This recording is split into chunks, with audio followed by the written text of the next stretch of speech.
Kozhikode ചിത്രകാരനെ blade mafia വേട്ടയാടുന്നതായി പരാതി. മാഹി സ്വദേശി Paris മോഹനനാണ് blade മാഫിയയുടെ പിടിയിലായത്. ബ്ലേഡ് മാഫിയയ്ക്ക് പണം നൽകാനായി കോഴിക്കോട് ആർട്ട് ഗ്യാലറിയിൽ ചിത്രപ്രദർശനം നടത്തുകയാണ് അദ്ദേഹം.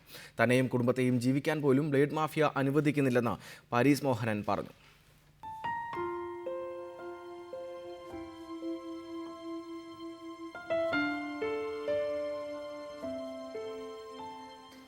പാരീസ് മോഹനന്റെ ഈ ചിത്രപ്രദർശനം പ്രശസ്തിയോ പുരസ്കാരമോ പ്രതീക്ഷിച്ചല്ല. പകരം ബ്ലേഡ് മാഫിയയുടെ കയ്യിലായ മാഹിയിലെ വീട് തിരിച്ചെടുക്കാനാണ്. ന്യായമായ വിലയ്ക്ക് ഈ ചിത്രങ്ങൾ ആരെങ്കിലും വാങ്ങിയാൽ മാത്രമേ ബ്ലേഡുകാർ സ്വന്തമാക്കിയ വീട് തിരിച്ചെടുക്കാനാകൂ. ജീവിക്കാൻ ഒരു വിധത്തിലും വിടില്ല. നമ്മൾ കേസ് മുന്നോട്ട് കൊണ്ടുപോകണമെങ്കിൽ 10 ലക്ഷം കെട്ടിവെക്കാൻ പറഞ്ഞു കോടതി. അതിനാണ് ഇപ്പം ചിത്രം, എനിക്ക് വേറെ വഴിയില്ല.